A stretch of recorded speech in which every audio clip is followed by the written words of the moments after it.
Vamos a tomar hoy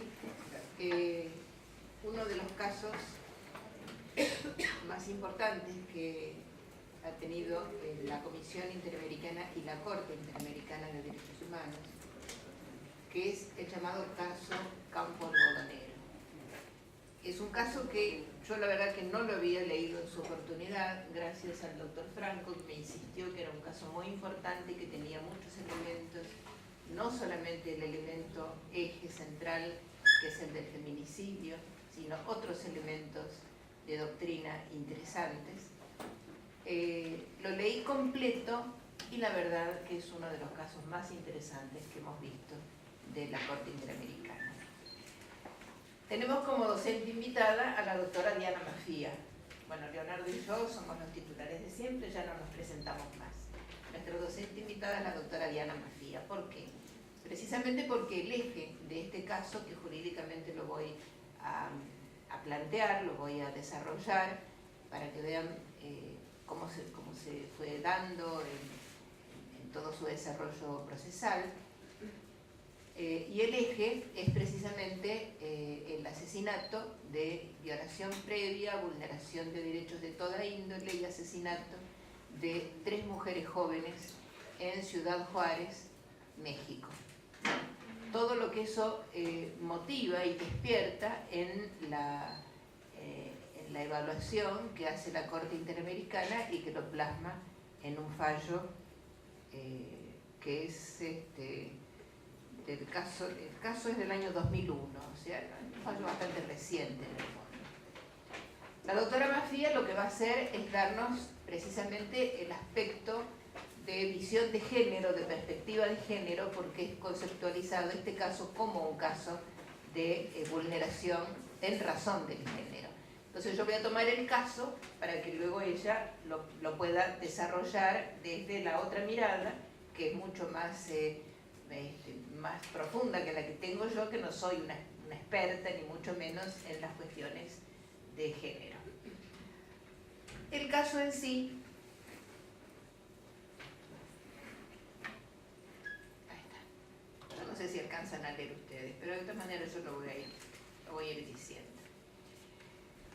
Los hechos que motivan este caso son la desaparición y posterior encuentro muertas desaparición en 3 momentos distintos, no desaparecen las 3 juntas, en 3 momentos distintos, de 3 mujeres muy jóvenes, 2 adolescentes, una de 15 y de 17 años, la otra de 20 años, y en los 3 cadáveres se encuentran unos cuantos días más tarde en un lugar llamado Campo Algodonero. Todo esto ocurre en noviembre del 2001. El fallo de la Corte es un fallo del año 2009. Cuando la Corte trabaja el tema, no se sabía, en ningún momento se supo quiénes fueron los autores de ese delito. Lo que sí se supo, a partir de todos los exámenes médicos y de medicina forense, que habían sido violadas, vulneradas, torturadas y finalmente habían muerto. En esa investigación, en esa porción de la investigación, así como en la identificación de los cuerpos, trabajó el equipo argentino de antropología forense. Un dato que lo pongo porque cuando los casos son así difíciles y cuando ha habido dudas, como las hubo después en relación a identificación, causas de muerte, etc., el equipo de antropología forense, un equipo argentino realmente de primer nivel, forma parte de los peritos que trabajan la materia. Bien, no había asesinos. Teóricamente podría haber sido o algún agente del Estado que no se pudo en ningún momento comprobar o por razones particulares. Aquí ya aparece una controversia que después tiene efectos a lo largo del desarrollo procesal, que es dilucidar cuál es la responsabilidad del Estado si el Estado no es el que produjo ni la muerte ni la vulneración ni las violaciones, ninguno de los delitos que estaban en danza. Como no había autor material, la justicia penal local muy poco pudo hacer. Por eso, aunque el hecho fuera del 2001, fíjense con qué rapidez va a la Corte, va a la Comisión Interamericana. Al año ya está el caso en la Comisión Interamericana. La Corte Interamericana, la Comisión, perdón, hace las primeras evaluaciones y finalmente en el año 2007 pasa el caso a la Corte Interamericana. México, que es el estado involucrado, obviamente cuando recibe la notificación de que el caso, México es el estado imputado por la violación de derechos de estas tres jóvenes, comienza por impugnar el hecho de que se le imputa al Estado, si nosotros no hay nadie, no hay un solo agente del Estado que haya cometido esos delitos. Pero además, la primera impugnación que hace es formal.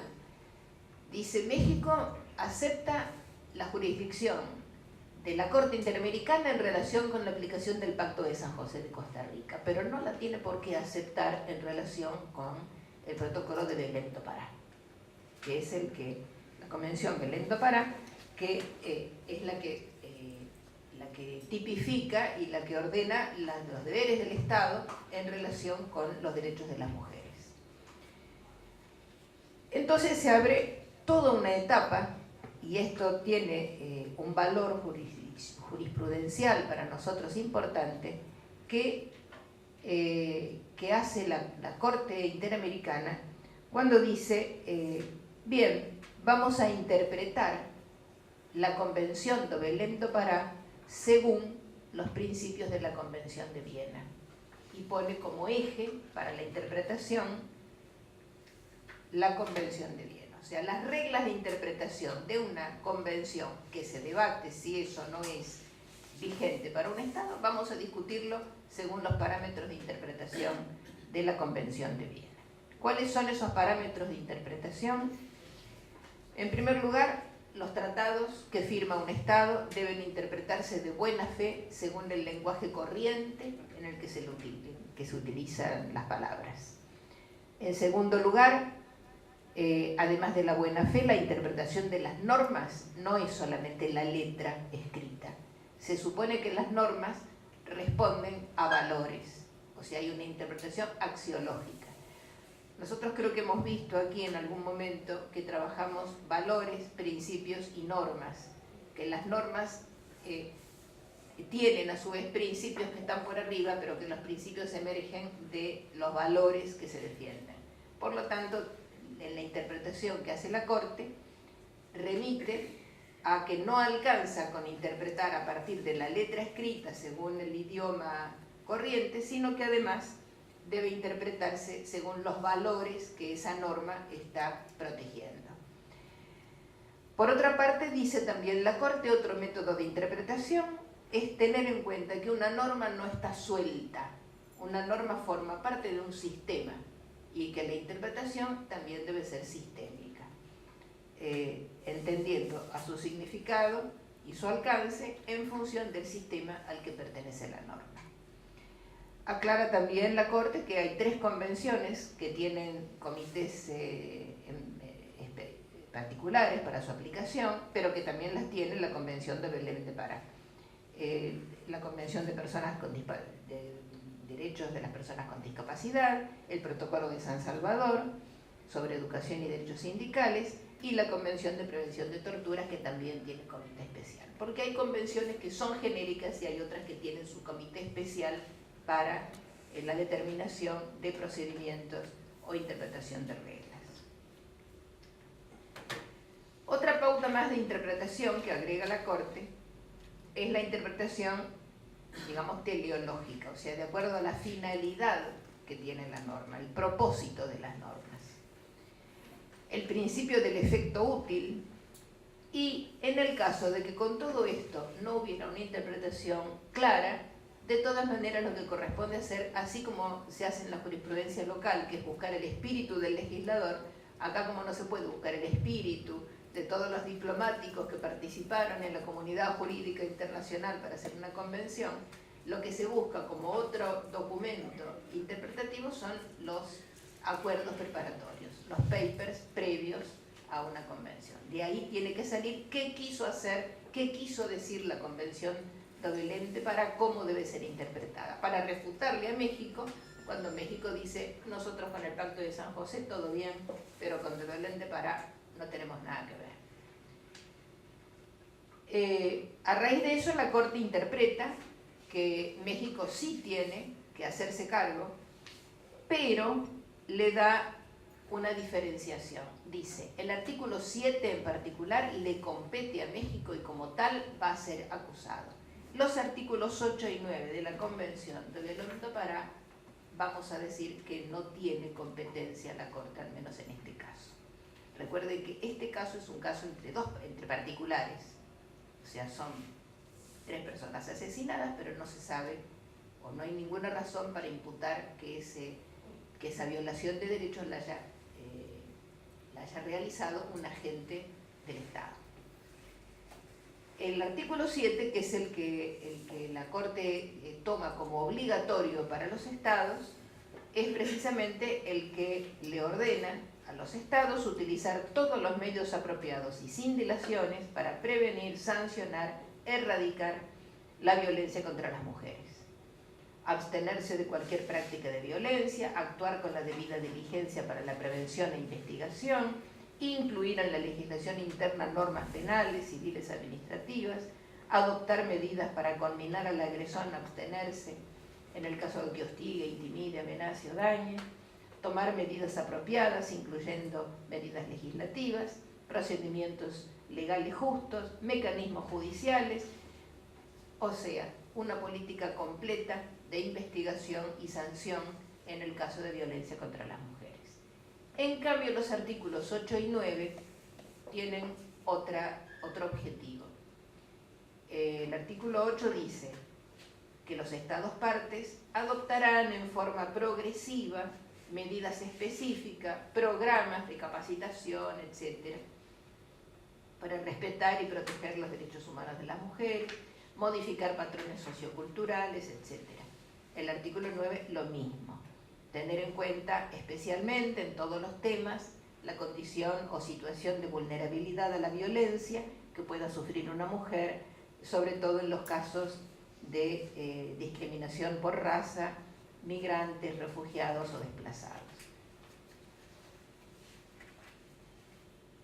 Con esta decisión de la Corte, México empieza a argumentar ahora en relación con su responsabilidad como Estado respecto de este artículo 7 de la Convención de Belén do Pará.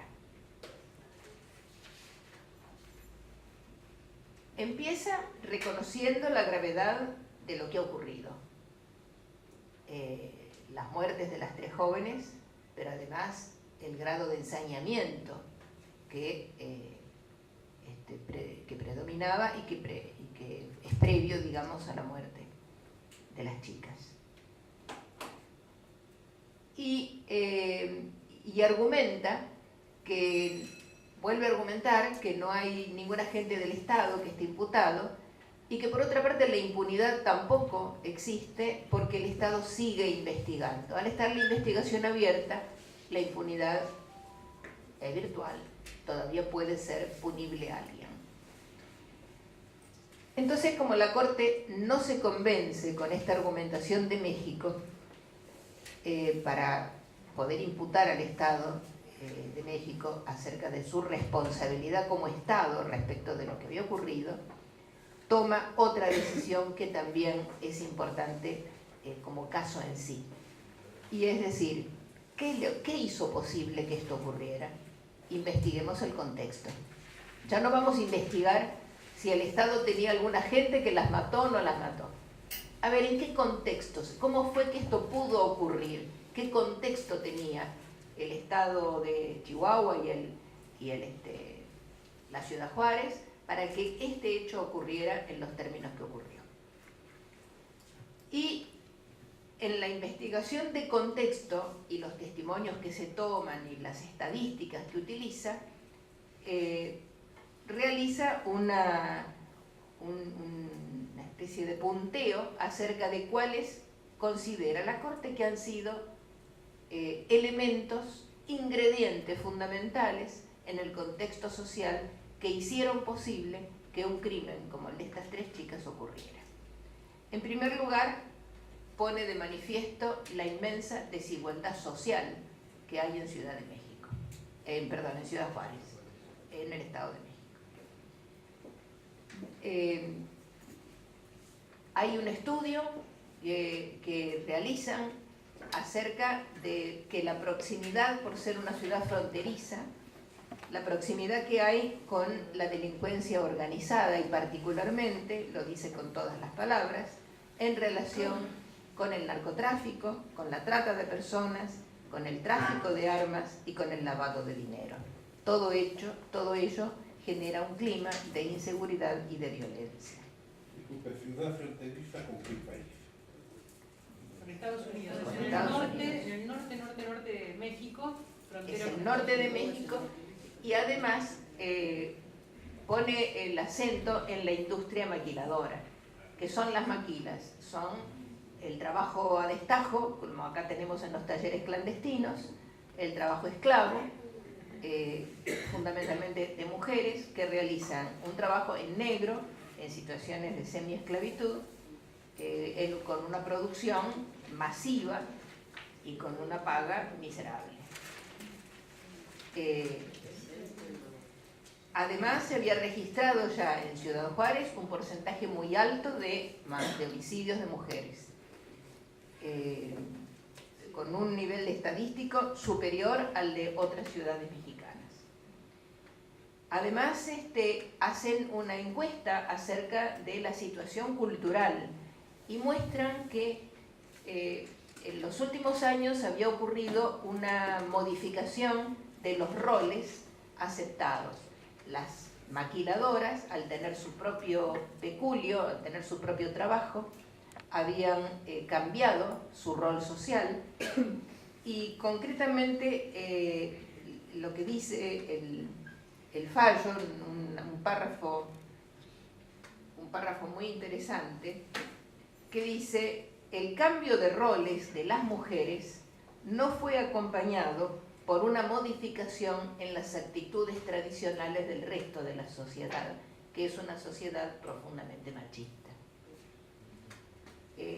Con actitudes patriarcales, y el hecho de que la mujer trabajara, aunque el trabajo fuera un trabajo tan poco digno como es el trabajo en las maquilas, aún así se había puesto en entredicho la base misma del machismo. Bueno, todos sabemos lo que es el machismo mexicano.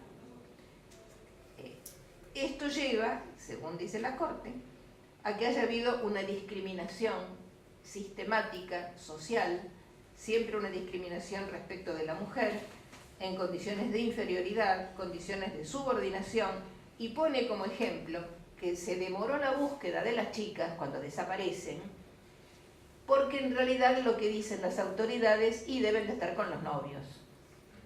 Entonces dejan pasar el tiempo, y en ese dejar pasar el tiempo ocurre el crimen. La decisión final en el tema que toma la Corte es decir que la impunidad y todo lo que ocurrió fue en realidad una consecuencia de la discriminación, y que esa discriminación es una discriminación de género, y que esa discriminación por razones de género está incluida en el contexto cultural y social de Ciudad Juárez. Por lo tanto, después, cuando hace las recomendaciones, va a poner mucho el acento también en la modificación de los patrones culturales. Si bien es cierto que las autoridades no son las culpables del homicidio, sí son responsables de haber discriminado. Y ese es uno de los ejes por los cuales continúa el proceso, imputándole al Estado de México responsabilidad. Allí aparece no sé si la construyeron antes la palabra feminicidio, pero aparece jurídicamente la construcción de la figura del feminicidio, que nosotros acá en el país decimos femicidio. Sí, en todo el mundo, salvo en México que intentaron, Salvo en después México. cuento un poquito de eso. Bueno, esa es tu parte.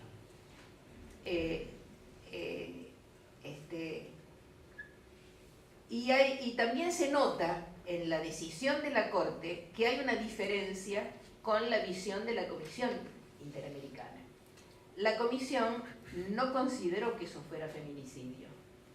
Incluso hay una, en el dictamen de la Comisión, el párrafo clave es el que yo ahí puse: para determinar si un homicidio de mujer es feminicidio, se requiere conocer quién lo comete, cómo lo hizo y en qué contexto. O sea, pide más requisitos para determinarlo. La Corte, en cambio, declara que sí que fue feminicidio, y lo declara en función de la investigación de contexto por la discriminación. O sea, el hecho de que haya habido una cultura y una sociedad discriminante ya marcaba que era por razón de género. Por supuesto que tiene que ver una violencia previa, que es la violencia de género, una violencia por razón del sexo, que termina con el homicidio. Que después en otra parte se dice claramente que no cualquier homicidio, no cualquier muerte de una mujer es un feminicidio. Cuando hay razón de género, para esa muerte sí es un feminicidio. Y ahí aparece la otra parte del fallo, que ya tiene como eje el ver las tipificaciones y las especificaciones que va haciendo la Corte en relación con la aplicación de la Convención de Belén do Pará. Por su parte, la Convención es bien clara en su artículo primero, cuando dice: cualquier acción o conducta basada en su género que cause muerte, daño, fíjense, muerte, daño o sufrimiento físico, sexual o psicológico a una mujer, en tanto en el ámbito público como en el privado.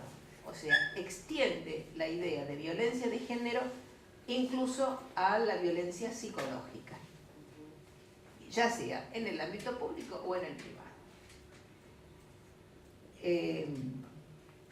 Pero también establece que no toda violación, y esto también creo que tiene que ver con la configuración del delito de feminicidio, no toda violación de un derecho humano cometido en perjuicio de una mujer conlleva necesariamente una violación a las disposiciones de la Convención de Belén do Pará.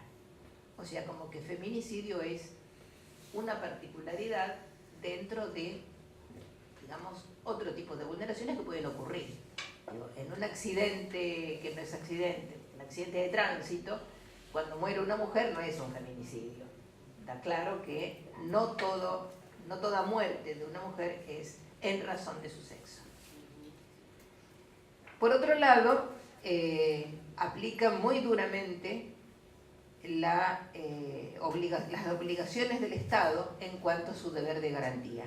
No basta que los Estados se abstengan de violar los derechos, es imperativa la adopción de medidas positivas de prevención, medidas positivas de evaluación de riesgos.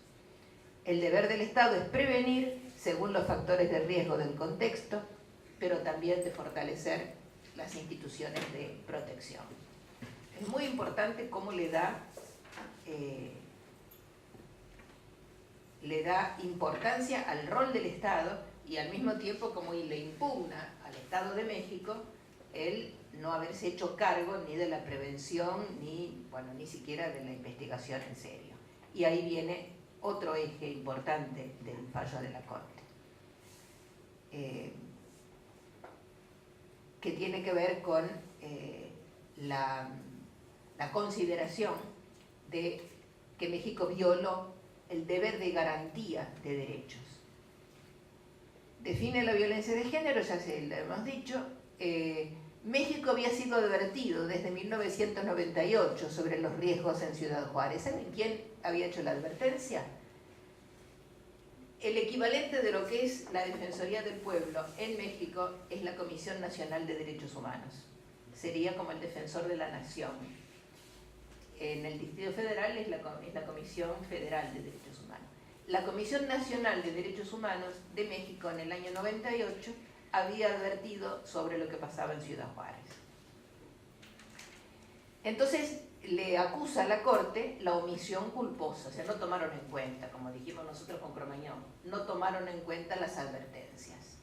Una cosa que permanentemente sostenemos, y es que la alerta temprana, que es algo que uno puede hacer y que debe hacer desde estas instituciones de garantía, como son las defensorías o la Comisión Nacional, la alerta temprana se desoye normalmente. Que una de las cosas con las que hay que pelear es que las escuchen por lo menos y las tomen en cuenta. No lo tomó en cuenta México, había riesgo ya en Ciudad Juárez, no se hizo ninguna medida de prevención de los factores de riesgo, no se fortaleció ninguna institución, o concretamente, como dice el fallo, no atendieron a un fenómeno social que se venía expresando y que tenía ya muchas víctimas antes de tomar este tema del campo algodonero. Por otra parte, analizan, siempre estoy hablando de la Corte, ¿no? Analiza hasta dónde debe llegar el deber de investigar del Estado. Aclara lo que siempre se ha dicho: la investigación del Estado es una obligación de medios, no de resultados. El Estado tiene que agotar todos los medios a su alcance para alcanzar una verdad que luego dará lugar a una sanción. Pero también es cierto que a veces la investigación puede fracasar, no dar resultados, y el Estado no es responsable de los resultados de la investigación. Pero sí es responsable el Estado de la investigación mal hecha o de la no hecha. En el caso de Campo Algodonero, bueno, es tan escandaloso todo lo que no hicieron, y lo que hicieron lo hicieron todo mal, al punto tal que ni las identificaciones de los cadáveres, ni las identificaciones dieron los cuerpos cambiados, pusieron la identidad de uno en el cuerpo de otro. Las autopsias mal, la escena del crimen totalmente contaminada, las pruebas sin ninguna cadena de custodia, o sea, todo lo que marca, digamos, las buenas prácticas de una investigación policial o judicial, ni una sola las hicieron bien. Yo cuando lo leía no lo podía creer, porque uno sabe lo que pasa a veces en los procesos cuando, bueno, la escena del crimen la contaminaron de entrada, después aparecen 50 ADNs, ¿cómo era el caso ese de Córdoba? La de Dalmazo. Entraron 20 personas en la escena del crimen, con lo que nunca se pudo llegar a determinar nada. Bueno, acá mucho peor, había sido todo adulterado y lo único que quedaba como prueba eran las autopsias realmente. Para la Corte, esos no fueron errores. Esas omisiones y todas esas desprolijidades no eran errores, sino que formaban parte del contexto del Estado local en la cuestión discriminatoria. Como eran mujeres, ¿para qué nos íbamos a preocupar? Además eran pobres, no valía la pena. Como si esto fuera poco, la presión social fue tal que en un momento la policía local inventa una causa, arma una causa. O sea, es como un compendio de lo que no debe ser en Campo Algodonero. Fabrican culpables, culpan a 2 personas, una muere en la cárcel, la otra nunca pudieron probarle nada, arman la causa y con eso no solamente no abrieron otra línea de investigación, perdieron un montón de tiempo, porque la causa armada distrajo, la investigación fue por otro lugar, no pasó nada, no sirvió para nada, y por otra parte lo único que le deja como resultado a la Corte es que en realidad permitieron que los responsables de las irregularidades que venían cometiendo en la investigación de Campo Algodonero continuaron en sus cargos porque no hubo ni siquiera impunidad no hubo ni siquiera sanción para ellos, o sea, reinó la más absoluta impunidad. Otra causa que se armó tuvo que ver con el tráfico de órganos, o sea, ya no sabía más que inventar para distraer a la opinión pública. Encima, tráfico de órganos, como es un delito muy delicado, se mantiene en secreto porque tiene que ver siempre con las bandas de delincuencia transnacional, por lo tanto no son expedientes. Así que ahí ya habían fracasado con las 2 personas que habían intentado como autoras. Aparece además otra investigación sobre algo que además es expediente secreto. Bueno, se perdió cualquier cantidad de tiempo.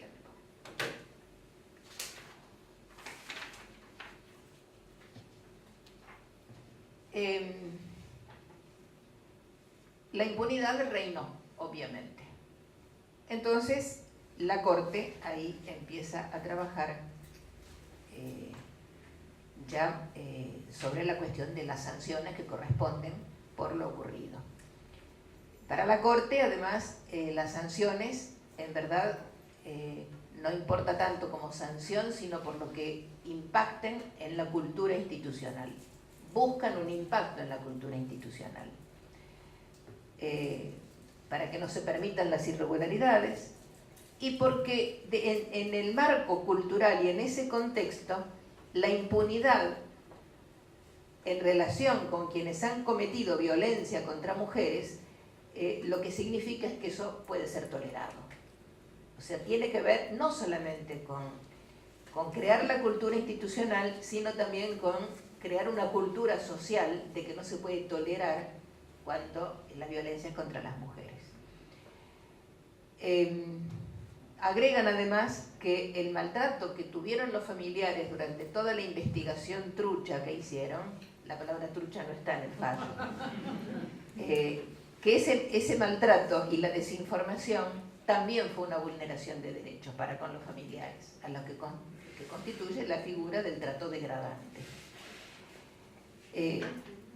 Habida cuenta que los familiares también sufren la falta de verdad, fundamentalmente la falta de verdad.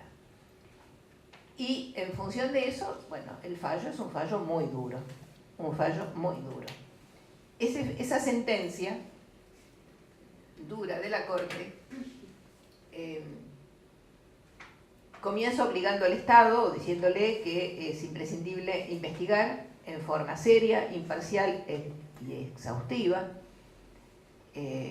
no ya en este caso, sino en adelante, obviamente, que se deben sancionar a los funcionarios que cometen irregularidades y que se deben poner en marcha determinadas medidas de satisfacción.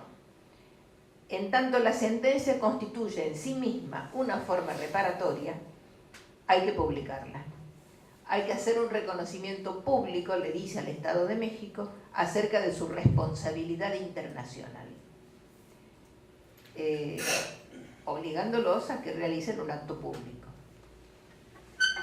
que deben hacer una consulta con los familiares para instaurar un día de la memoria, un monumento, una reparación a la memoria de las chicas muertas, que después son más de 3, porque 3 son las del fallo. No, son centenares, pero ahí, y en ese momento, y en ese lapso de tiempo, hay 5 más. El fallo es por estas 3. El contexto, obviamente, era un contexto de profunda violencia y discriminación contra las mujeres. Al punto tal que le obliga también al Estado de México a que adecue la legislación y las instituciones y que además invente un protocolo para la búsqueda de las mujeres desaparecidas, porque cuando desaparece una mujer no la buscaban directamente. Habida cuenta que la discriminación decía, está con los novios, están por ahí. Lo cual era realmente un riesgo mayor todavía al que ya ocurría. Y por supuesto, las indemnizaciones a los familiares, etc. En los puntos resolutivos del fallo, El fallo reconoce que el Estado de México no ha tenido la responsabilidad internacional por la violación a la vida, o sea, por la muerte, ni por las violaciones, ni por... no, porque el Estado no la produjo. No se pudo comprobar en ningún momento que hubiera habido un agente del sistema estatal que haya sido el asesino, el autor material, como diríamos técnicamente. Pero sí, el Estado incumplió con sus deberes de garantía. Y la obligación general de garantía pasa a ser la figura principal que tipifica como obligación del Estado, que incluye el deber de investigar, bueno, los deberes de no discriminación, el derecho a la protección a la honra, etc. Voy bien, me quedan 5 minutos, según mí. Y lo condena al Estado de México a que rearme de vuelta el proceso penal, que sancione a los responsables y es que los alcance a encontrar. Yo creo que hasta el día de hoy no hay ningún responsable. Que remueva los obstáculos que tuvo la investigación, por lo menos que investigue por qué no se investigó. Que incluya la perspectiva de género, y de esto nos va a hablar Diana dentro de un rato, que no estaba incluida en ninguno de los protocolos ni en ninguno de los procedimientos que se utilizan en la investigación. Investigar a los funcionarios acusados de irregularidades, a los que hostigaron a los familiares, realizar el acto público de reconocimiento, honrar la memoria de las víctimas y armar los protocolos. Y ahí le da concretamente, en un fallo tan detallado que a mí me sorprendió, que hasta le dice cómo tiene que hacer los protocolos. O sea, no lo deja librado al azar. Le dice que los requisitos mínimos para los protocolos son aquel. Buscar de oficio, coordinar a las distintas agencias del Estado que forman parte de una investigación, remover los obstáculos, asignarle recursos. Estamos en el anterior. Estamos en el anterior. Me salté. Este es el que vi antes. No. Estos son los requisitos mínimos para los protocolos. Búsquedas de oficio, trabajo coordinado, remoción de obstáculos, asignarle recursos materiales y humanos, armar las bases de datos para confrontar las desapariciones. Esto es un tema que tampoco tenemos en el país, que es una base de datos unificada. México es un estado federal como el nuestro. Lo que ocurre en un estado, si no hay una base de datos unificada federal, lo trasladan a otro estado y no aparece nunca.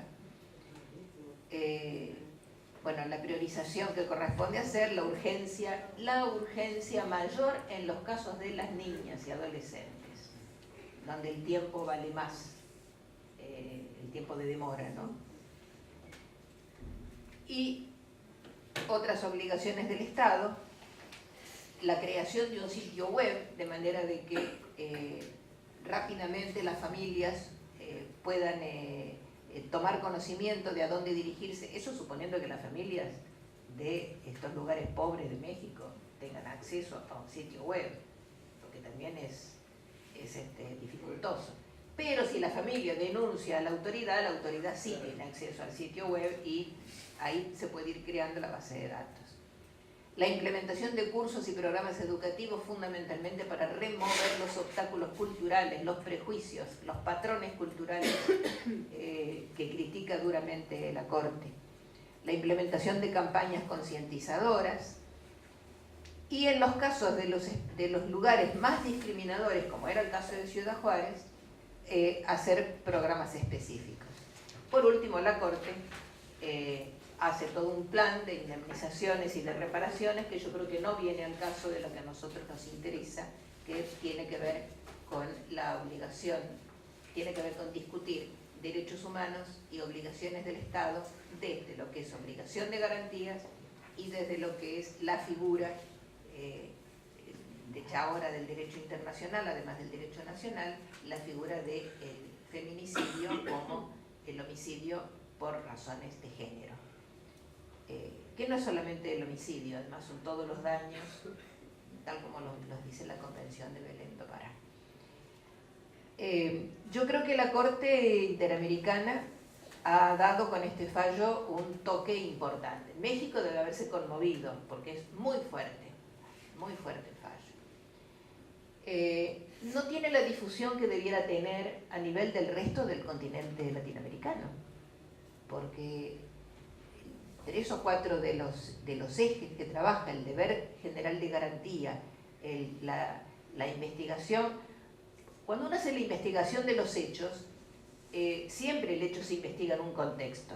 Esto es ABC del derecho penal y de la criminología. Pero cuando se hace investigación de pautas de interpretación, no suele irse a la búsqueda de los contextos para interpretar el derecho. Esto es una novedad que incorpora la Corte, que está para desarrollar y que es muy interesante, porque el fallo empieza con pautas de interpretación que la verdad algunas son conocidas, normales, digamos, naturales en el derecho, otras son nuevas, o por lo menos están explicitadas de manera imperativa. Y después la figura del feminicidio, que es una figura que hoy la tenemos como importante, nos cambia, a mí me ha cambiado la mirada. He aprendido, y se lo decía Diana hace un rato, he aprendido que la visión de género que hace 15 años atrás no le daba ni 5 de jerarquía, como una cosa que realmente es otra manera de mirar el derecho, pero también lo estoy pensando, y por eso me interesa la palabra de Diana y su conocimiento y sus estudios en profundidad, y el hecho de que ella es una doctora en filosofía y tiene una mirada también profunda, además de lo que puede ser para nosotros la doctrina jurídica. En todo el tema de derechos humanos, la mirada desde la situación en la que se está, tanto desde la situación de la víctima como la situación de los operadores del derecho, son miradas diferentes.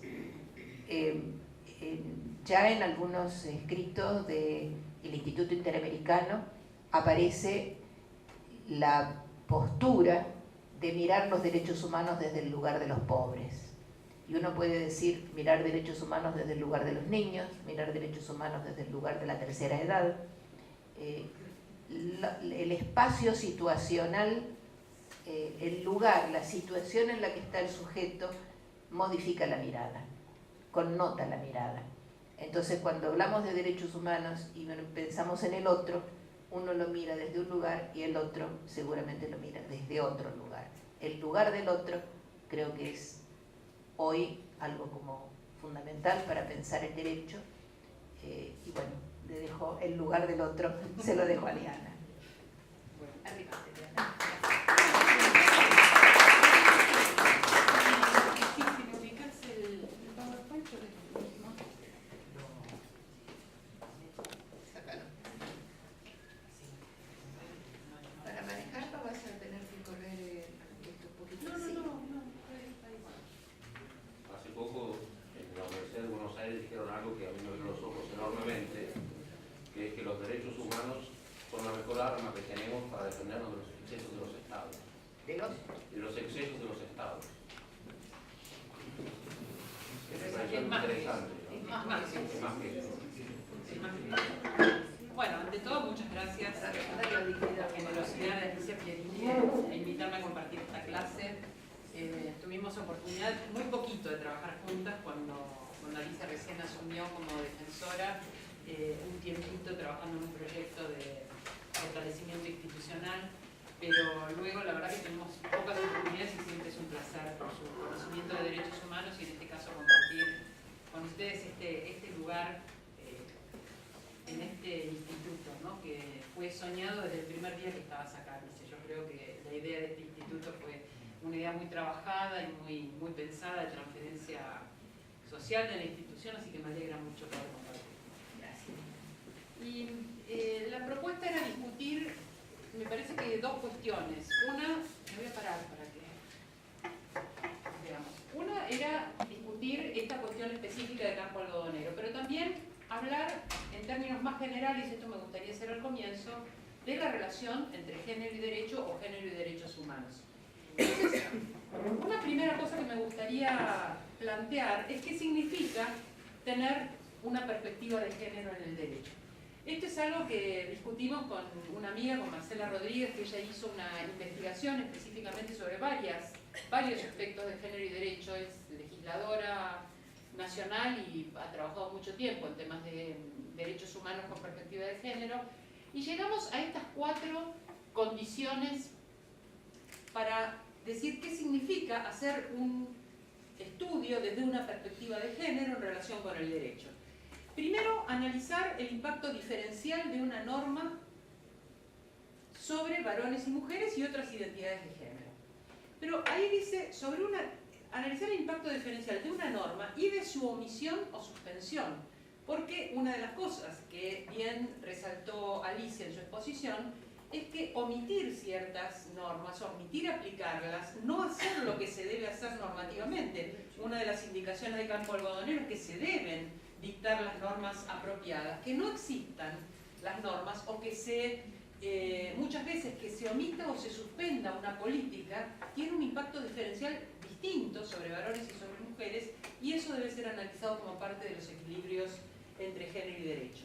Segundo, analizar la forma en que el derecho colabora o contribuye a estereotipar la construcción de la identidad y la subjetividad de género. Es decir, el derecho nos marca pautas, tanto el derecho civil como el derecho penal, de cuáles son los roles que cada uno tiene que llevar adelante. Por ejemplo, cuando el derecho civil decía que la infidelidad en una mujer era tener una relación sexual fuera, al menos una relación sexual fuera del matrimonio, mientras que en el varón no importaban sus relaciones sexuales, sino que era mantener mancebos, o sea, sacar ese aporte económico del hogar para ponerlo fuera del hogar, mientras que en la mujer era dejar de lado su obligación de mantener la legitimidad de la progenie. Ahí tenemos 2 roles establecidos por el derecho totalmente distintos en la pareja. La fidelidad no era mutua, sino la fidelidad a un rol marcado jurídicamente. Entonces, ¿cómo es que el derecho colabora o a veces construye estereotipos y subjetividades diferenciales en varones y en mujeres? Analizar la forma en que se legitiman a través de la ley relaciones jerárquicas entre los sexos. Cuando la ley establece habilidades para los varones que no le otorga a las mujeres, o pone a las mujeres bajo tutela, o las pone como incapaces de llevar adelante determinado tipo de funciones. Claramente lo que fue el acceso al voto fue evitar precisamente esto, la tutela de las mujeres en términos políticos. Entonces, la ley muchas veces legitima, a través del establecimiento de normas, jerarquías entre los géneros. No solo construyo identidades estereotipadas, sino que construyo jerarquías. Y finalmente, y es el aspecto más complicado y que también está en Campo Algodonero, incluir la participación de intereses y experiencias de las mujeres en el diseño, elaboración de normas, implementación y monitoreo de políticas públicas. No solo había que hacer toda esa investigación y llevar adelante ese seguimiento y hacer la construcción de pruebas, sino que las mujeres, quienes eran las víctimas fundamentales de este tipo de crímenes, debían participar, o los familiares participar activamente en esa investigación. Yo creo que estas 4 condiciones nos dan una idea de qué significa establecer una perspectiva de género en el derecho. Luego, ¿en qué consistiría llevar adelante políticas públicas de igualdad de género? Políticas justas de igualdad de género de toda índole, no solo de tipo jurídico y no solo de tipo normativo. Las políticas justas de igualdad de género son el resultado de un proceso de deliberación informado, participativo y transparente.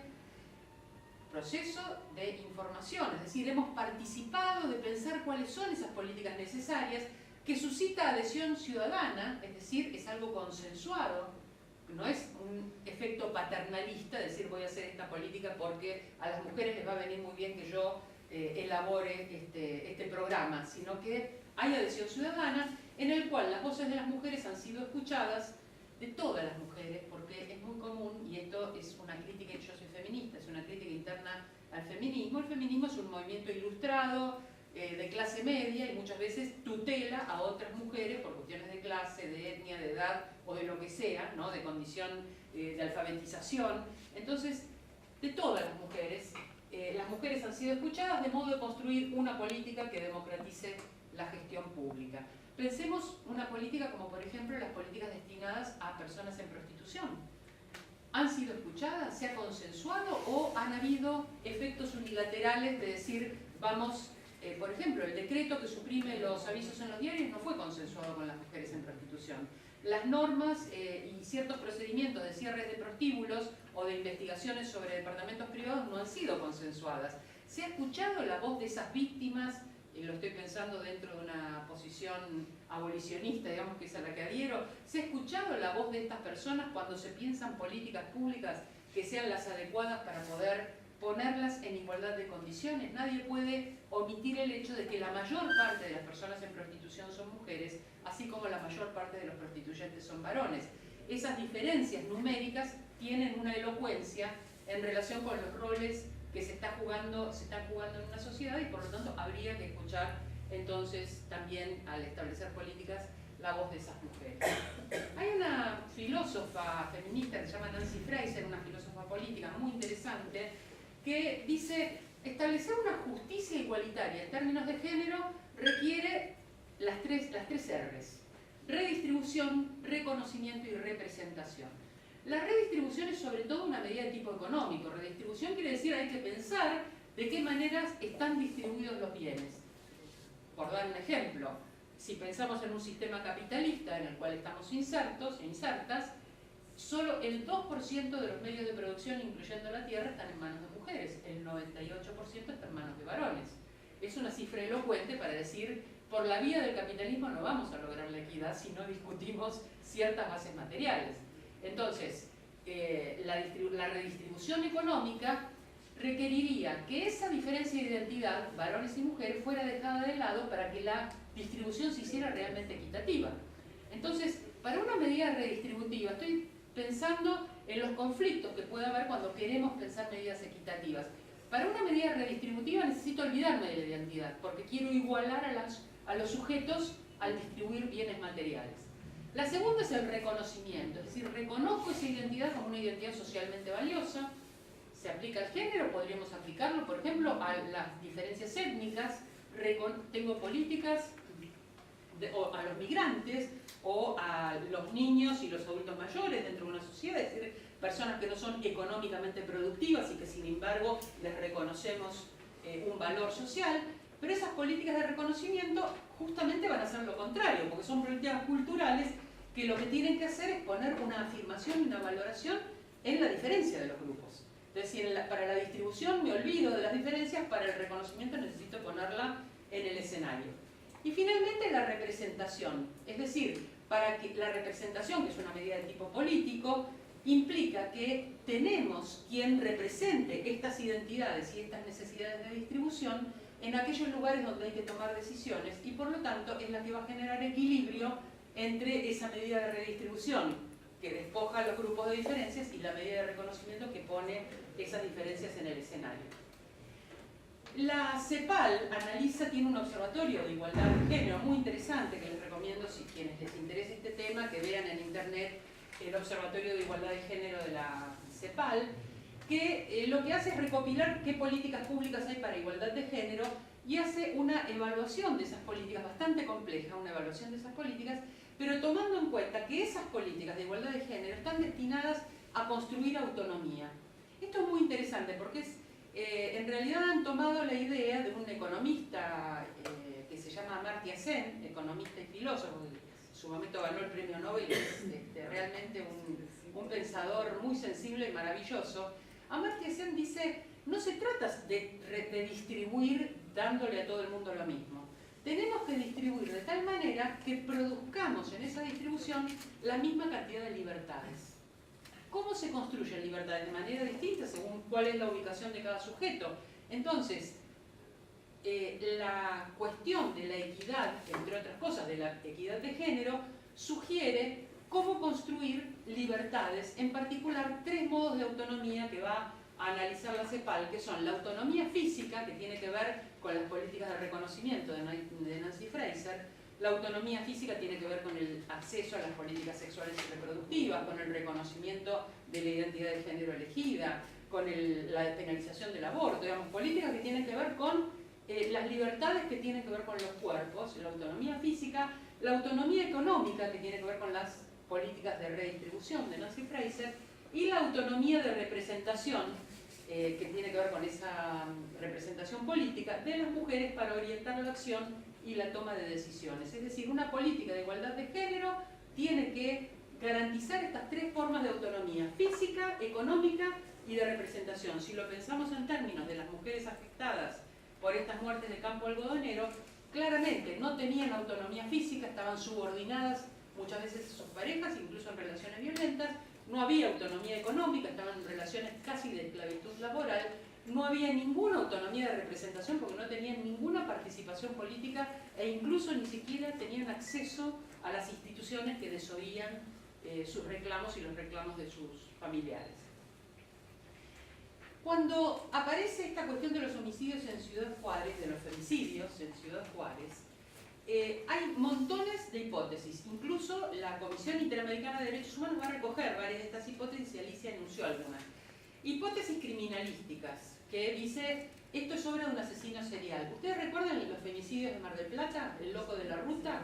La idea del asesino serial es una idea muy habitual en criminalística. Se pone un sujeto con una patología, no es uno de nosotros cualquiera, no es que el sistema está favoreciendo la vulnerabilidad de las mujeres y cualquiera podría ser víctima de esto porque vivimos en un sistema que le da impunidad a esta situación, sino que hay un ser patológico, un asesino serial, que es el responsable de todas las desapariciones o de todas las muertes. El caso de Mar del Plata, recordarán ustedes que se reveló después que era una interna policial por la explotación de la prostitución, donde había complicidad de un fiscal, había complicidad de la policía, es decir, era realmente redes de trata y de explotación de personas y ningún loco de la ruta, ¿no? Hipótesis psiquiátricas. ¿Los asesinos son enfermos mentales, son locos o son psicóticos? Hace poquito estuve en Misiones y un secretario de Cámara de Misiones dijo las violaciones son obras de psicópatas. Por lo tanto no se pueden prevenir, la justicia no puede hacer nada, y porque un psicópata en cualquier caso puede atacar. Es decir, no hay nada que le dé garantías, según este jurista, ¿no?, que le dé garantías a las mujeres para que no sean víctimas de violencia sexual, porque esto es una cosa aleatoria y obra de un psicópata. Se patologiza y entonces, ¿cuál es el lugar que le corresponde? Y la justicia no tiene nada que hacer, le corresponde ir a un psiquiátrico. Entonces hemos psiquiatrizado el derecho, hemos transformado lo que es una regla de vulnerabilidad en una excepción, pero además en una excepción que ya no tiene nada que ver con lo jurídico. Bueno, estas hipótesis psiquiátricas son también muy frecuentes. Hipótesis psicoanalíticas y semióticas. Hay que ver que sobre esto de Ciudad Juárez en tantos años se hicieron tesis doctorales, hay estudios culturales, etc. Los criminales son parte de un sistema de comunicación y de poder de pertenencia entre fratrias y formas de control totalitario de los cuerpos y los territorios. Es decir, la idea de pensar las estructuras simbólicas, las estructuras significativas, semióticas que hay en una sociedad y lo que esto significa como pacto de pares, de frates, es decir, pacto de pares varones en la explotación de los cuerpos de las mujeres. Otras hipótesis sociológicas y antropológicas analizan los crímenes en el marco fronterizo, parte de lo que mencionaba Alicia, el hecho de que esta ciudad es una ciudad de frontera, ponderan la situación económica de clase y poder, tanto de las víctimas como de los victimarios, y la coincidencia con el establecimiento del cártel de Juárez, que en ese momento, hacia fines de los 90, se establecía allí en Ciudad Juárez controlando la droga. Hipótesis económicas que analizan el impacto del Tratado de Libre Comercio, porque la frontera era la de México y Estados Unidos, y entonces este impacto económico del Tratado de Libre Comercio, que lo que le daba a México como ventaja era poner maquilas, que era una solución económica degradante y esclavizante. Y las maquilas en el crecimiento desorganizado socialmente, la marginación y la pobreza. Hipótesis culturalistas, donde hablan de la cultura machista y misógina, propia de una supuesta identidad esencial mexicana, porque la idea de la esencia identitaria también es una cosa bastante compleja, pero la idea de que la sociedad mexicana es machista y misógina. Otras ponen el acento en la ficción de alteridad y excepcionalidad de condiciones territoriales fronterizas y migrantes. La fusión de alteridad y excepcionalidad de condiciones territoriales fronterizas y migrantes.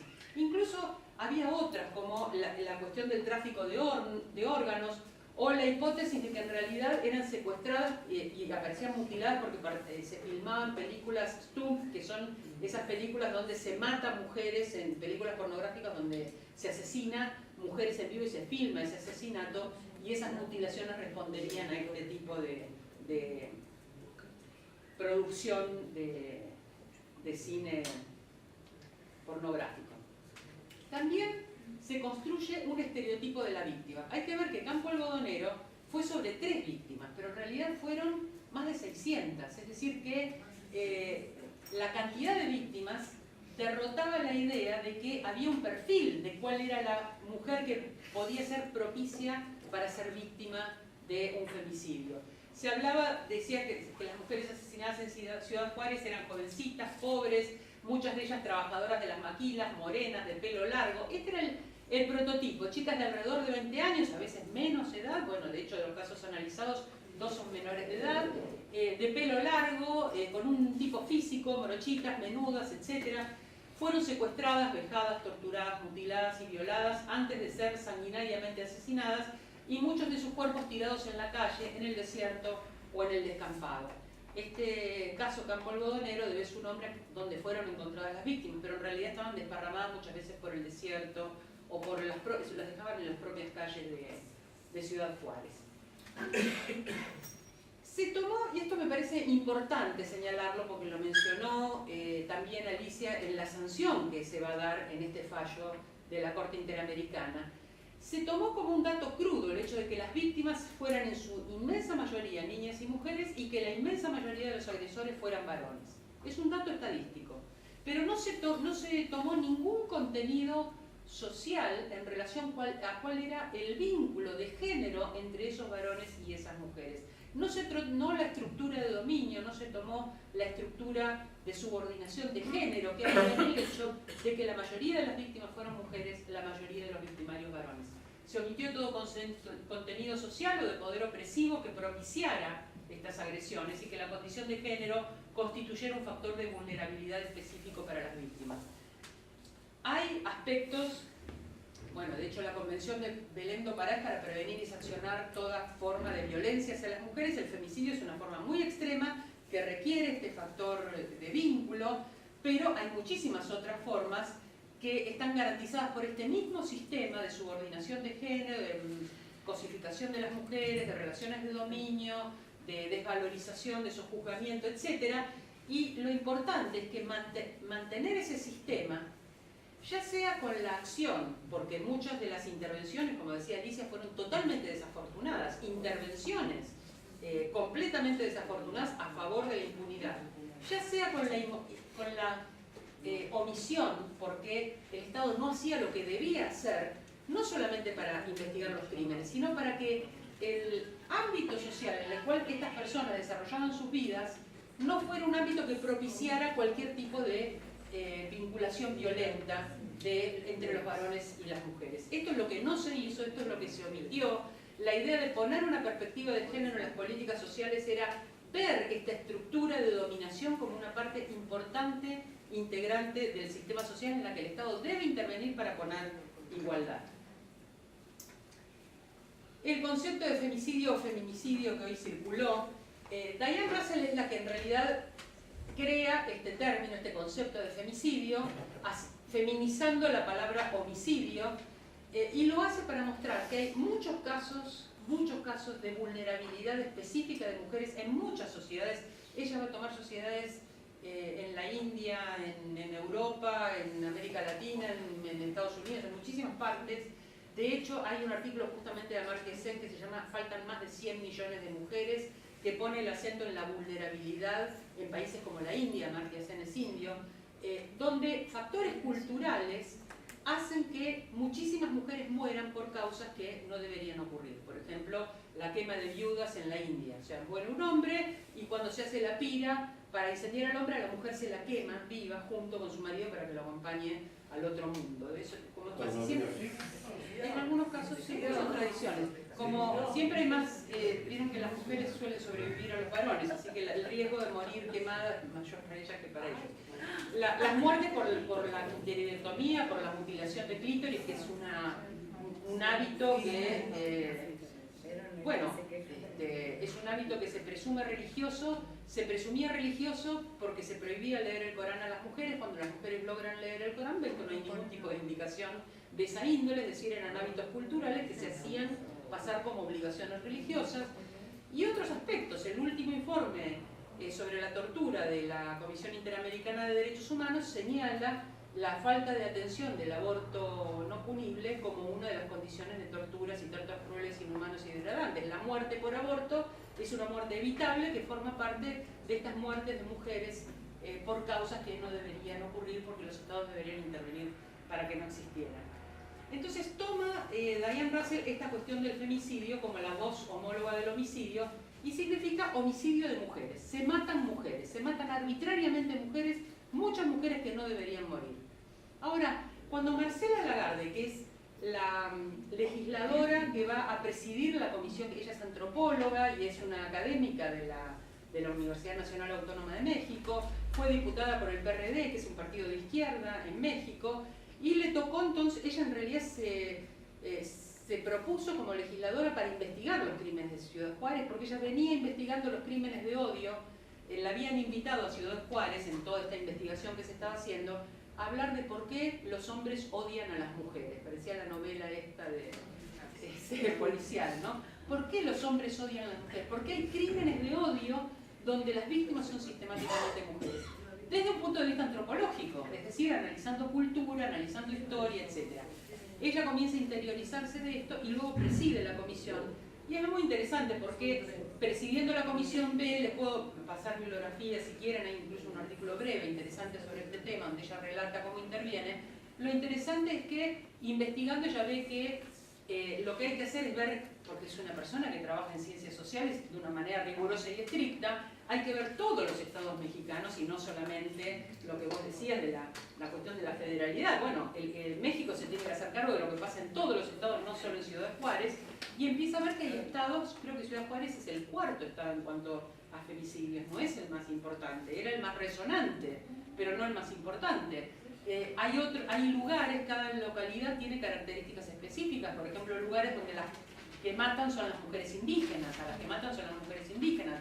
La doble condición de ser indígenas y mujeres son las que nos ponen en vulnerabilidad. En el caso de Ciudad Juárez, las mujeres pobres, porque la doble condición de clase y género es la que da vulnerabilidad.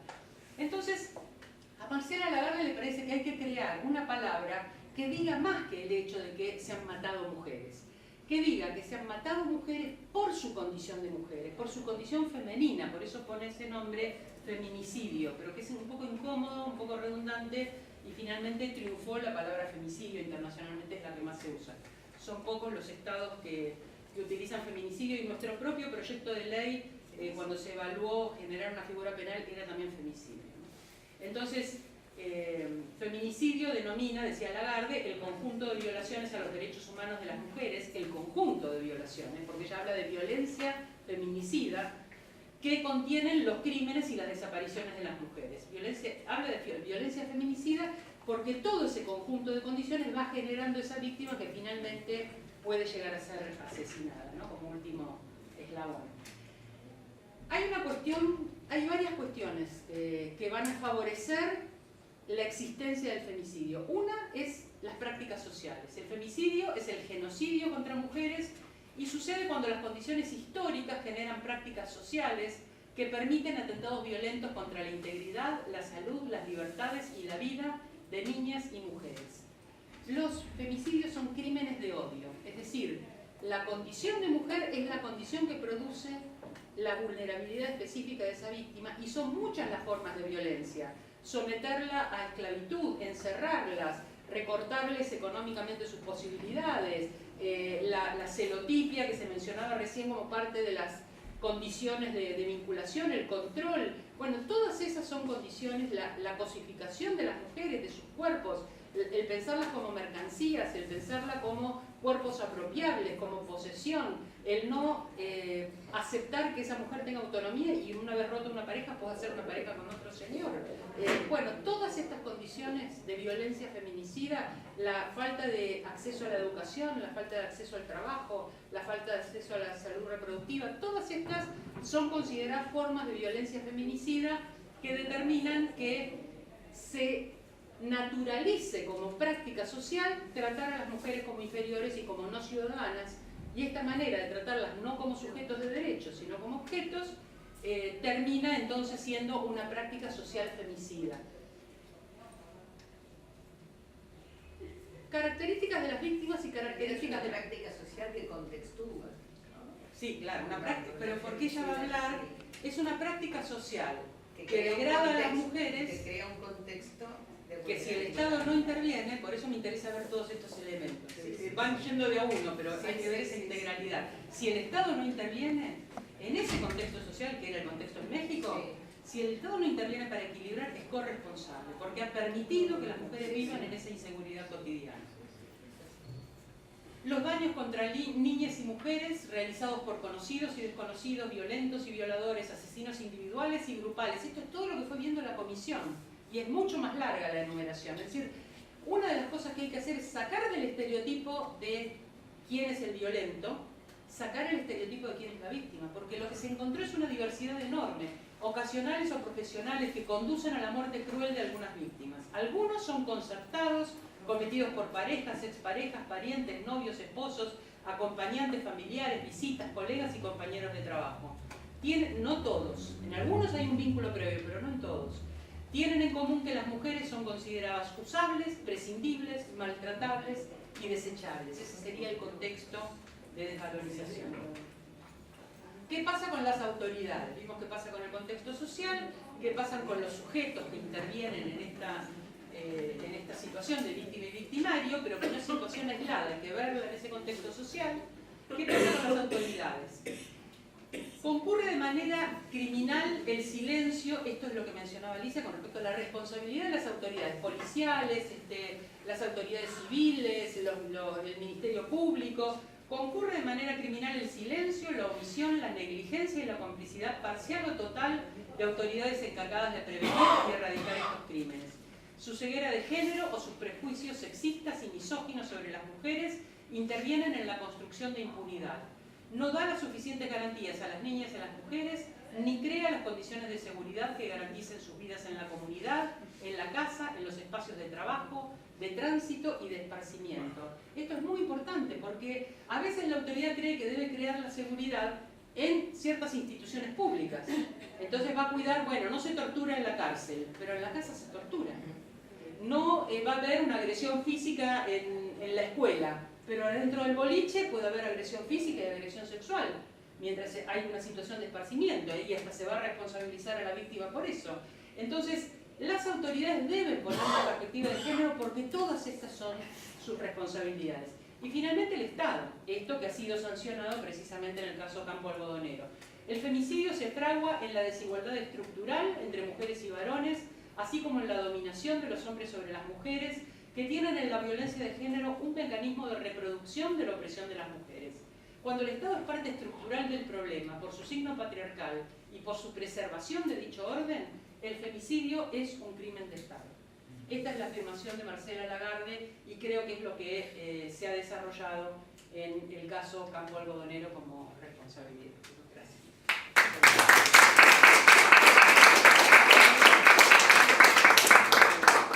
¿Puedo hacer una pregunta? Sí, abrimos un espacio para preguntas, comentarios, opiniones. Respecto de las políticas focalizadas, como por ejemplo los planes de ciudad que tienen en cabeza a la mujer o la modificación ahora de la ley de asignación familiares que lo pone en cabeza de la mujer, ¿eso es positivo, es negativo, digamos, consagra el rol de que la mujer es la que tiene que comprar la comida y ocuparse, o es positivo porque la empodera? Es muy distinto hacer una política focal para mujeres y hacer una política de equidad de género. Nuestra ciudad tiene un plan, que es el Plan de Igualdad Real de Oportunidades y de Trato entre Varones y Mujeres. Ese plan, cuando se creó, que se creó en la primera legislatura, creo que es del año 1999 o 2000, ¿no? Era la primera, creo, como legisladora, claro. Fue la primera legislatura que creó ese plan, la ley 474 creo que es, de las primeras leyes, un plan integral de igualdad de oportunidades y de trato entre varones y mujeres. Eso tomaba todas las áreas de políticas públicas y señalaba la función que cada ministerio tenía que cumplir para proponer igualdad de oportunidades en sus políticas específicas, igualdad en educación, en vivienda, en trabajo, en seguridad, en ciencia y tecnología, en desarrollo social, todas las áreas, en salud, todas las áreas tenían sus propuestas específicas de igualdad de oportunidades. Es un plan de igualdad de oportunidades que es la mejor política, la más integral en términos de equidad de género. Es un plan que tiene que estar en un nivel alto de decisión, es decir, es un plan que tiene que estar llevado adelante, por ejemplo, en jefatura de gabinete, que es como estaba pensado, para que en jefatura de gabinete, en la reunión de gabinete de ministros, cada ministro rindiera cuentas de su participación en este plan integral. Ahora, lo que ocurrió es que en general los funcionarios ignoran la existencia del plan. Cuando asumió el último jefe de gobierno, digamos, cuando asumió Mauricio Macri su primer mandato, lo que hizo fue hacer un decreto por el cual responsabilizaba del control del plan, digamos, del llevar adelante este plan de igualdad de oportunidades a la dirección de la mujer dentro del Ministerio de Desarrollo Social. O sea que lo bajó de nivel. Ya no dialogan los ministros entre sí, sino que la dirección de la mujer genera que está dentro de uno de los ministerios, que es el de Desarrollo Social, es la que tiene que comprometer a cada ministro para que desarrolle algún compromiso dentro de este plan de igualdad de oportunidades. El decreto, incluso del jefe de gobierno, proponía algunas primeras responsabilidades en cada ministerio. Estas responsabilidades no se cumplieron. La ignorancia en temas de género por parte de los funcionarios públicos revela a la vez que no les importa nada y que no están dispuestos a cumplir con las cuestiones de derechos humanos que derivan de esta perspectiva, que es precisamente lo que se sanciona en México. Acá podría pasar con los femicidios algo muy parecido, porque en realidad las condiciones quizás son distintas porque culturalmente somos distintos, pero son similares en cuanto a desatención en las tareas de prevención del Estado. Así que, además, yo creo que es muy negativo el hecho de que estar en la dirección de la mujer hace que se confundan precisamente políticas focales para mujer con políticas de equidad de género. Por ejemplo, yo tuve a mi cargo la comisión de seguimiento del Plan de Igualdad de Oportunidades, que la creé porque no existía, para poder ver si se podía alentar un poco. Una de las iniciativas que tomé viendo cómo la inequidad de las tareas de cuidado, por ejemplo, ¿no? La falta de igualdad de oportunidades en cuestiones de tareas de cuidado, fue aumentar la licencia por paternidad. Porque si a un varón no le aumentan su licencia por paternidad, ahí hay una desigualdad que los perjudica a ellos, que impide un mayor contacto con los bebés, asumir esa tarea de cuidado, etc. Finalmente esa ley fue vetada, pero no importa, esto es quiero decir, no son políticas para mujeres, no necesariamente son políticas para mujeres, son políticas donde se genera igualdad de oportunidades. Entonces, al estar en la dirección de la mujer se confunde esto. Pero además no había realmente relevancia porque no había compromiso de los ministros. En políticas focales como las que mencionás, yo creo que el efecto es doble. En lo inmediato, si vos le das a una mujer un subsidio, la fortaleces.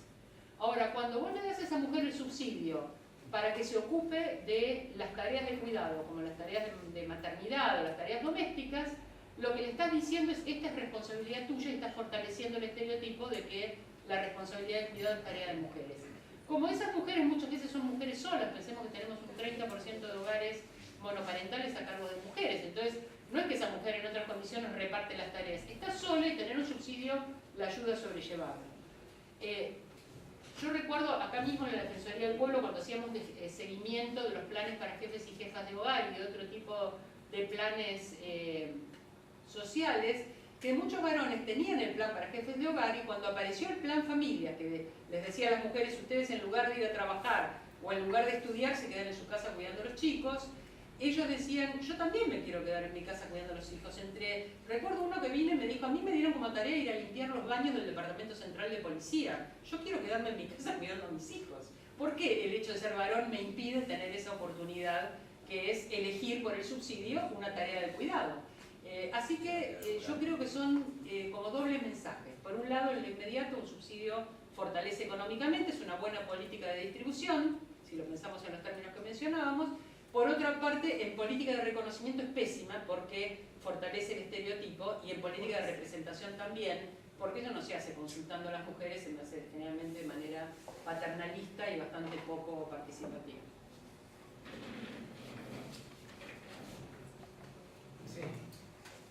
duda el tema cultural y otras cuestiones que allí aparecieron son relevantes para analizar todo lo que ha ocurrido. Y bueno, como dijo Alicia, fue un mamarracho todo lo que ocurrió, ¿no?, con las autoridades y el Estado mexicano. Pero siempre buscamos que a nivel de las dirigencias se propongan cambios, ¿no?, en la sociedad, para que se cambie todo esto lo cultural, y siempre yo pienso en el factor de lo educativo y la capacitación. El factor educativo, sin duda alguna, México va a tener, como nuestros países también, cada uno con sus formas digamos, de ver las relaciones entre hombre y mujer, sus machismos, etc. Pero no hay posibilidad de que el Estado, además de hacer funcionar todos estos cambios dentro de sus instituciones, proponga cambios a nivel de las dirigencias también empresarial, sindical, otros lugares de instituciones, que no solo se mire que es fundamental comenzar del Estado en sí, pero proponer a los demás núcleos de socialización del mundo del trabajo, de la empresa, etcétera, donde también obviamente existe mucha falta de capacitación en estos temas, ¿no? Sí, no solo capacitación, exigencia de la aplicación de las normas que ya están. Es decir, hay cupo sindical, pero el cupo sindical no se aplica. Bueno, está claro que el cupo femenino es absolutamente inequitativo al día de hoy, al menos en la ciudad de Buenos Aires, donde las mujeres somos mayoría, demográficamente somos mayoría. Si vos miras incluso la matrícula universitaria, demográficamente seguimos siendo mayoría, está feminizada. Y sin embargo nos salimos del cupo del 30%. Y no hay un solo partido político que haya tomado el proyecto de ley que presentamos nosotros como Defensoría del Pueblo, simplemente, exactamente de equidad, de representación en los cuerpos legislativos, por lo menos en el cuerpo legislativo de la ciudad. Y no porque los legisladores no lo tomen, sino porque los partidos políticos a los que responden los legisladores no están de acuerdo. O sea, no es la política la que hoy no está de acuerdo en modificar y adaptándose a, digamos, lo que cuantitativamente tiene que tener su representación a nivel de participación política. No está dado. Hay un eslogan que se usa en los partidos, que cuando se hacen frentes electorales, y que, bueno, debe haber... ¿A quién le toca poner la mujer? La mina la paga la minoría, es la expresión. Es decir, el castigo por ser minoría es que a vos te toca poner la mujer en la lista. Y cuando hay que respetar el cupo en listas que, por ejemplo, bueno, ahora acaba de haber internas abiertas y obligatorias, solo uno de los partidos presentó varias listas. La idea era que ese partido se estructurara según el sistema DONT, las listas que salieron con un piso del 25%.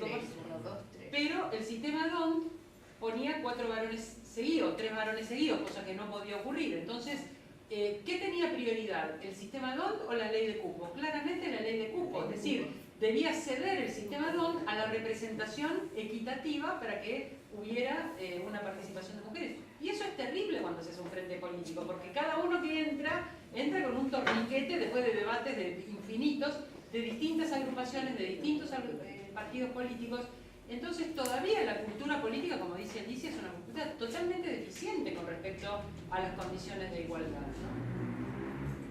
Yo quería preguntar, en nuestro país, en la ciudad de Buenos Aires, ¿qué pasa con el tema de los agujeros negros donde se ejerce la prostitución y, según tengo entendido, desaparecen las mujeres como por arte de magia, que después van para España, Estados Unidos?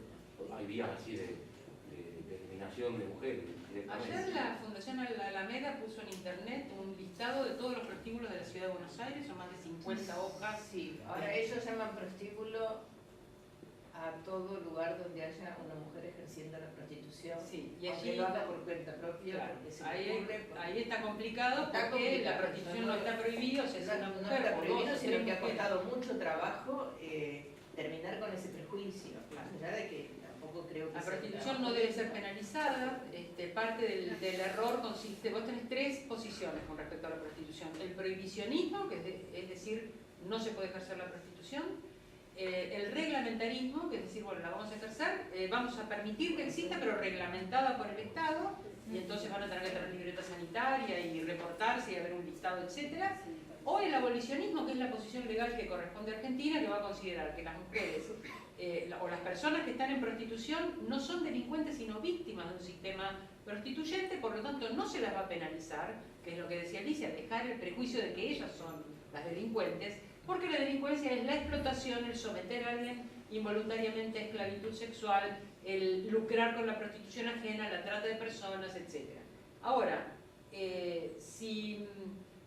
Alameda funciona con un criterio moralista de unos 40 o 50 años atrás, porque aplican la ley de profilaxis como ley vigente, cuando ha pasado, vaya, la Constitución Nacional y la local ha hecho pasar a la historia la ley de profilaxis.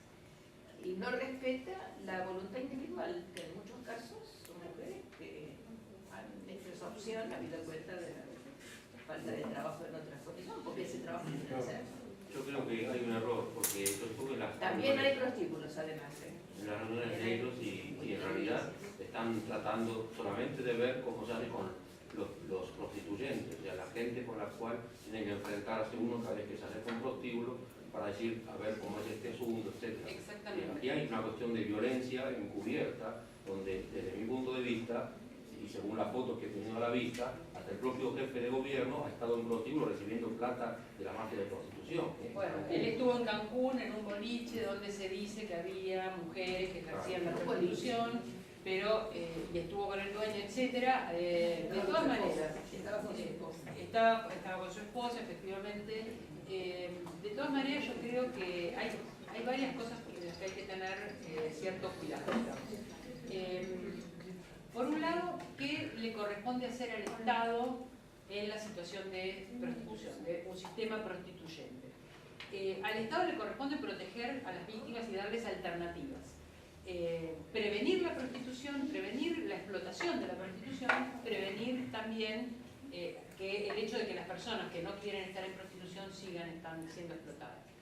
¿Qué pasa en la Ciudad de Buenos Aires? La ciudad agregó un artículo del Código Contravencional, que es el artículo 81, que es inconstitucional, prohíbe la oferta y la demanda de sexo en la calle, y como dice Alicia, no está prohibido ejercer la prostitución. Por lo tanto, si se penaliza la prostitución callejera, diciendo que quien ofrece o demanda sexo, que no necesariamente es sexo pago, o sea, cualquiera que ofrezca y demande sexo, en principio podría estar infringiendo el artículo 81.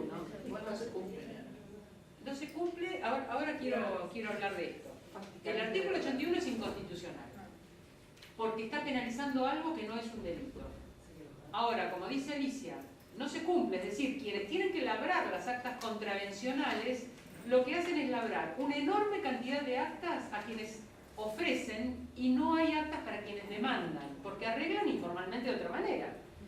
De esas actas que se labran, solo el 2% llega a tener un fallo judicial y menos del 10% llegan a tener una intervención judicial, porque la mayoría de las actas están mal confeccionadas, son maneras de presionar para obtener dinero ilegal.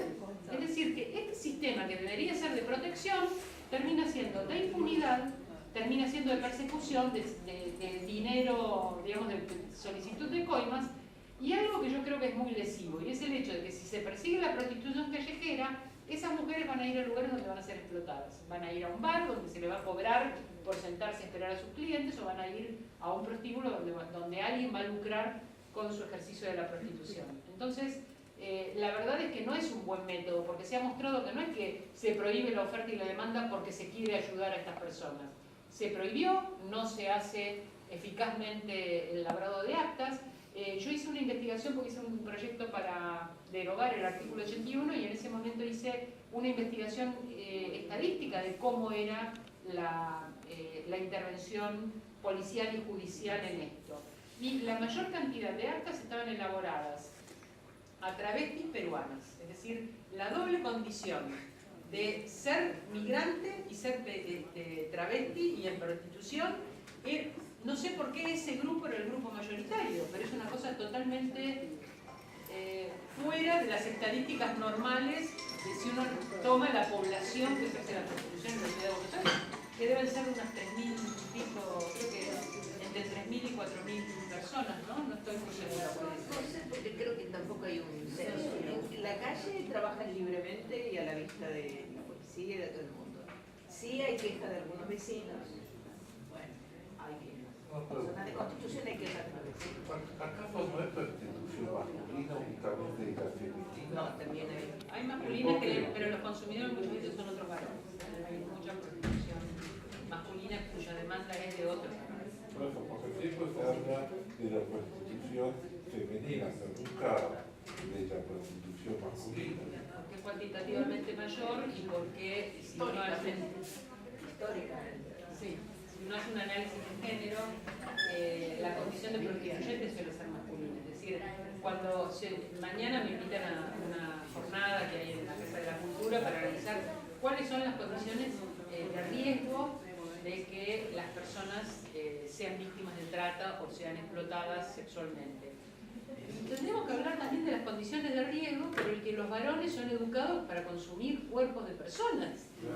El riesgo no es solo de ser víctima, también es un riesgo, una construcción subjetiva que hace de un hombre una persona que cree que los cuerpos de otras personas se consumen, porque cuando alguien actúa no por su propia voluntad, sino por la voluntad de otro, que es lo que se compra cuando se compra prostitución, el sojuzgamiento de la voluntad de esa persona para que haga lo que quiere el que paga, esa es una relación de esclavitud. La persona no actúa por su voluntad, sino por la voluntad de quien tiene el dinero y le paga. Entonces, la verdad es que el riesgo no es solamente el riesgo de la víctima, es también el riesgo de las construcciones de masculinidad que tiene la sociedad.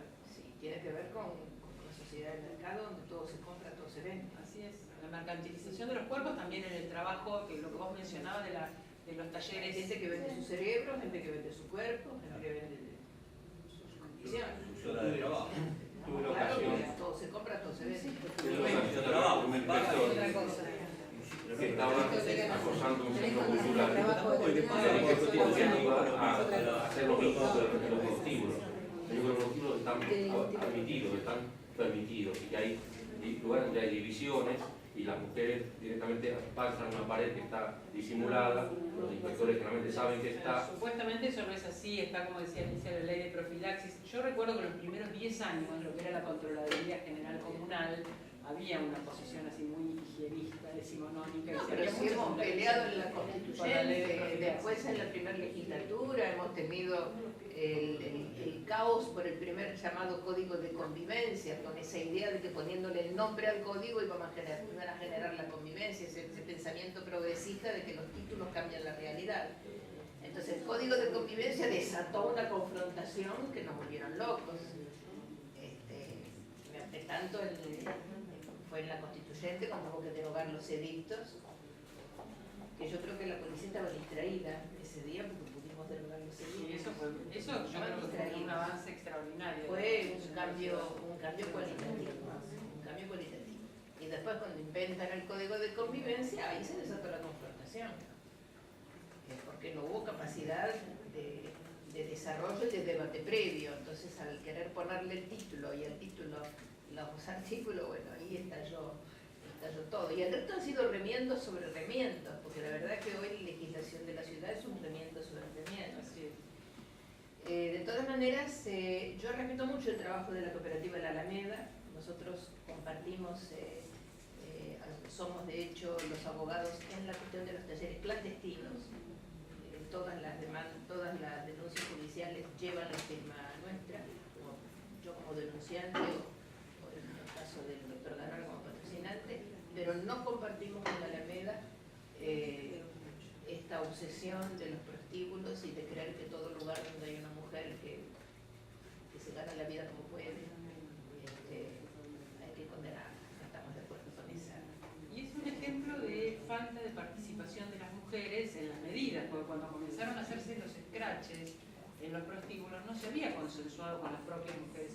Tampoco se consensúa con los propios bolivianos la suerte de ciertos talleres, porque hemos tenido un dilema importante a nivel de derechos humanos cuando viene un grupo de bolivianos a decirnos que por favor ellos prefieren trabajar en las condiciones en las que están que en regresar a Bolivia. Y ahí nosotros nos planteamos como defensores de los derechos humanos quién tiene el derecho a elegir su propia esclavitud. ¿Cómo hacemos para violar su voluntad y decirle que nosotros no podemos defender que sea esclavo, no podemos aceptarlo? Porque en nuestro país no puede aceptar. Porque el Estado no le está ofreciendo Claro, solución. no se puede. ¿Qué cosas son? Después hubo posibilidad de hacerlo, pero de movida no había esa posibilidad. Y El problema es entre qué cosas optan. Yo recuerdo un debate con La las opción madres era contra el entre- paro, ¿no? Ellas decían que querían cárcel para los chicos adictos, que los obligaran a encerrarlos en la internación Instituto cerrado. compulsiva o Instituto la cárcel. cerrado. Entonces yo le decía, pero ¿cómo ustedes piden que sus propios hijos vayan a la cárcel? Y me dice, es que si no aparecen muertos en un pasillo. La opción era cárcel o muerte. Entre cárcel y muerte eligen cárcel. Acá la opción es entre morirse de hambre o ser esclavizados. Pero esas no pueden ser las opciones. Lo que Además, el Estado no lo puede aceptar. Exactamente. Y porque es como la persona que tiene en su casa un taller con gente que está trabajando en negro y también está prohibido trabajar en negro. Sí, o De su la propia gente que yo familia, prefiero trabajar los en negro. menores de edad en la propia economía familiar. Es muy común que en estos talleres que son en domicilio, los nenitos y las nenitas también hagan alguna parte del trabajo. Entonces hay esclavitud laboral y también hay trabajo infantil. Pero una pregunta, con respecto al caso que vimos de Ciudad Juárez, que muchas de las cuestiones que se plantean respecto de la investigación y la intervención del Estado, ¿no? Y en una forma de estereotipar o contribuir a la estereotipación del lugar de la mujer, lo que nos pasa en Argentina puntualmente con dos casos que se producen lo mismo con respecto a la investigación, que fue el caso de Tejerina y en la Semana Jara. ¿Qué pasa con la Convención de Belén do Pará? Y cómo desde el Estado, ¿no? implementa medidas para educar o para enseñar, digo, a los operadores de derecho, ya sea desde el lado como jueces, fiscales o desde el escribiente que tiene que hacer la instrucción, apartarse, ¿no? de esa mirada de alguna forma machista que tenemos respecto a las mujeres, ¿no? Y que incluso las mismas mujeres contribuimos a que se siga reproduciendo en varios casos, ¿no? Los dos casos, tanto en la Semana Jara como en el caso de Romina Tejerina, hubo intervención de abogadas con perspectiva de género y que trabajaron con las convenciones internacionales y con mucha persistencia, ¿no? Sí. Ahora, si vos me preguntás ¿por qué los abogados no tienen formación en derechos humanos? Bueno, eso es una lucha larguísima. Eso es una lucha larguísima. Acá cuando en la dictadura, cuando había que tener un habeas corpus, los abogados no sabían cómo hacerlo. El derecho internacional de los derechos humanos llegó en la democracia prácticamente. No, llega de otra manera distinta, llega a partir de otro tipo de violaciones. Bueno, llega con el derecho laboral en los años 50, 60, No, sí, con eso, otro tipo de esa es la intervención. concepción amplia Claro. de los derechos humanos, no cabe duda. Es más, es mucho antes, es amplia del año 13. Claro, ¿sí? bueno. Pero digamos que las palabras derechos humanos y la concepción de estos derechos humanos positivizados entra con, bueno, esto lo hemos visto, con la mirada europea de la positivización posterior al Pacto de Yalta, la Declaración Universal del año 48, etc. Pero la verdad que todavía en el tema indígena, en el tema colonización y demás, estamos bastante verdes, porque a Europa no le interesa eso. A Europa lo que le interesa es otra mirada de los derechos humanos. Por eso la fragmentación entre los derechos civiles y políticos, los derechos sociales, son cosas distintas, se aplican diferente. La doctrina de la integralidad de los derechos humanos es una doctrina latinoamericana. Y acá tenemos que pensarla integralmente. Yo por eso tomo el modelo, el ejemplo de la perspectiva de género para decir, bueno, tenemos que mirar todo el derecho integralmente, pero desde la perspectiva de cada lugar, de cada víctima. Y también está la perspectiva, en el caso de los jueces, desde el lugar de clase del juez y desde su lugar ideológico. Entonces todo eso interactúa. Yo no creo que eso no es, digamos, forma parte de la realidad y de la complejidad de la realidad en que vivimos. Lo que hay que tener es la conciencia de cada perspectiva. Porque la clase uno la porta como porta el sexo, como porta la edad. Es lo que es. Ahora hay que tener conciencia de la perspectiva que uno tiene.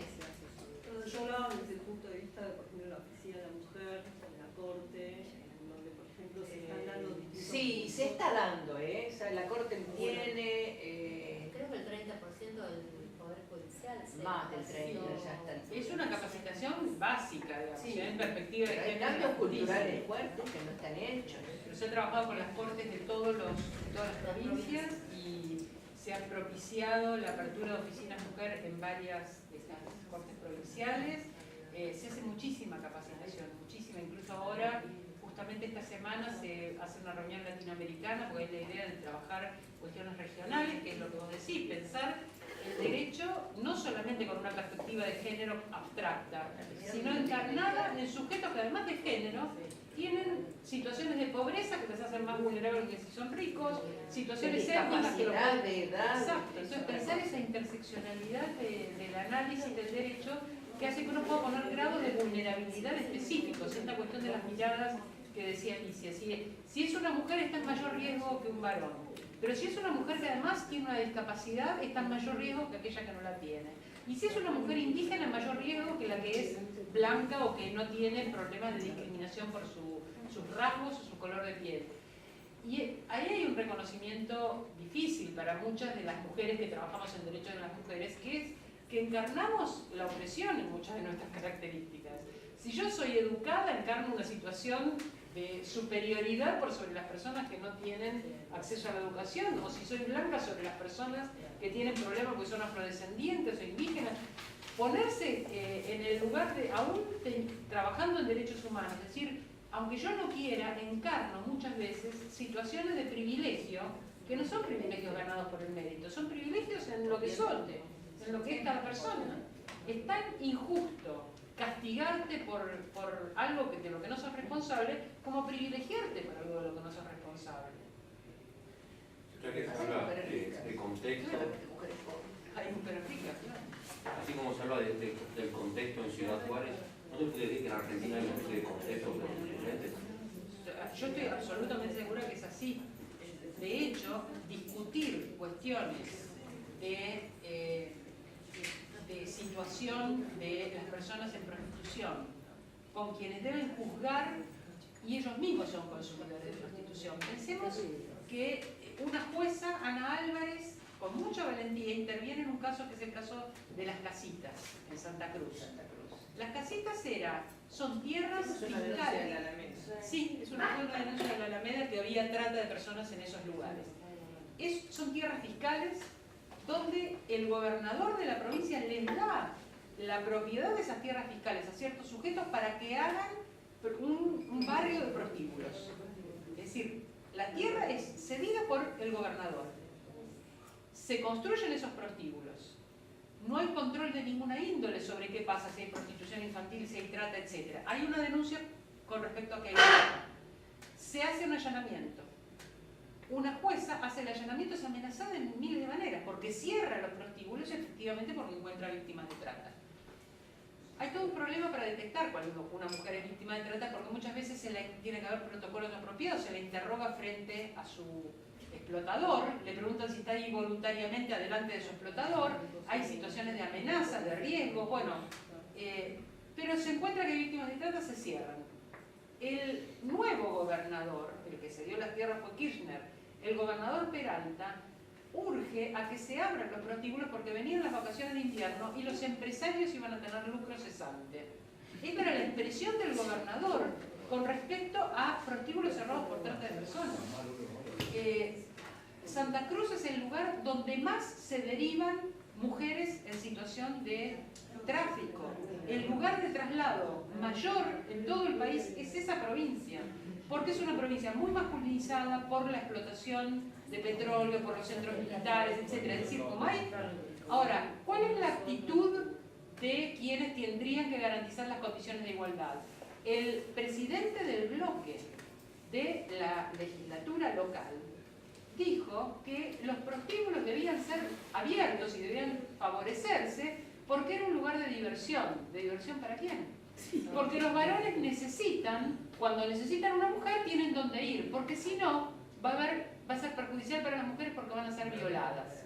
A mí me interesa pensar en esta imagen no solo de las mujeres, que o son objeto de una violación, fíjense en la construcción de la víctima, sino o hay mujeres en prostitución o todas pueden ser víctimas de violación. Pero pensemos en la construcción de masculinidad que hay atrás de esto. Un varón tiene un tipo de sexualidad que hace que si no obtiene con dinero lo que quiere, lo obtiene por la fuerza, porque no hay ninguna paridad en el vínculo sexual, sino que lo que hay es una apropiación de ese cuerpo. Eso es lo que está ofreciendo como imagen masculina. Esto es muy penoso, no es solamente penoso. Sí, lo que es el legislador, no es la realidad tampoco. O sea, no es que el hombre tiene ganas de violar. En la misma provincia, la decisión la de Santa Cruz y conozco gente que si no pagan van a salir a violar. Es un ejemplo muy habitual. Esta afirmación de que si no hay ciertas, cuando se discutió, por ejemplo, en Catamarca, el asesinato de María Soledad Morales, cuando se discutió ese asesinato, que la madre del responsable dijo tanto lío porque se le fue una chinita, el argumento era, si no hay chinitas, es decir, si no hay estas mujeres que son intercambiables por cualquier otra, es una chinita cualquiera, no es fulanita de tal, hija, hermana, madre, alumna, etc.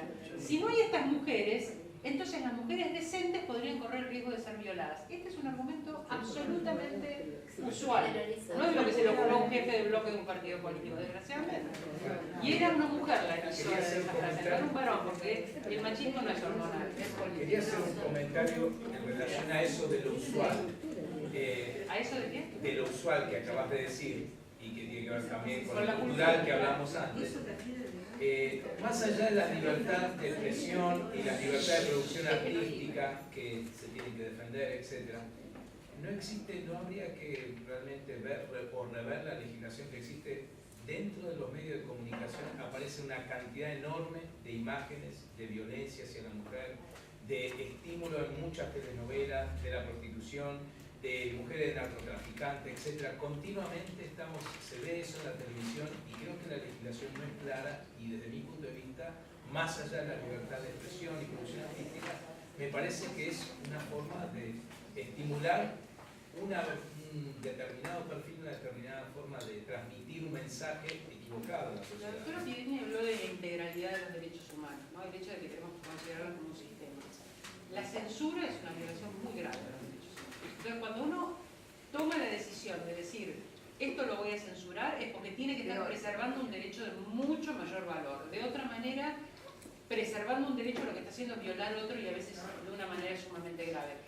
Yo no creo que el vehículo sea la censura, porque realmente es muy riesgoso. Ahora, porque con el criterio de quién censurás, cuál es la escena que vas a omitir, cuál es, en esto también hay como una moral perfeccionista, cuáles son las cosas que vos creés que los demás no tienen que ver, pero vos sí la vas a ver para decir que sí y que no.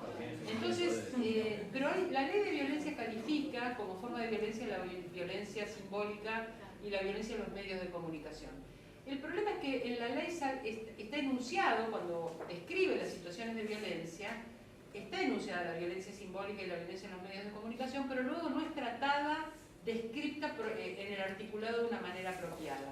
Y cuando se hizo la comisión para reglamentar la ley, tampoco se trató la ley de violencia simbólica. Y cuando se señalaron las penalidades, tampoco se trabajó adecuadamente esta cuestión. Sin embargo, la nueva ley de medios, una de las cosas que pone es un observatorio para ver estos casos de violencia en los medios de comunicación y se han aplicado algunas sanciones, que son sanciones que no llegan a la censura porque desde mi punto de vista efectivamente sería grave censurar. Son sanciones que muchas veces son amigables. Incluso yo como legisladora, que tenía, digamos, mientras era legisladora, una mínima función de control, muchas veces intervine llamando a agencias de publicidad, señalando o llamando a publicaciones, señalando algunos casos de violencia simbólica y en general en un diálogo y señalando cuáles son las cosas que están infringiendo, esa publicidad se levanta, esa campaña se modifica. Acaba de haber una sobre el Banco Ciudad, sobre los barrios, en las cuales hubo una objeción. Es un poquito grosero. No me lo imagino a Sturzenegger mirando que estoy aprobando la campaña, pero no importa.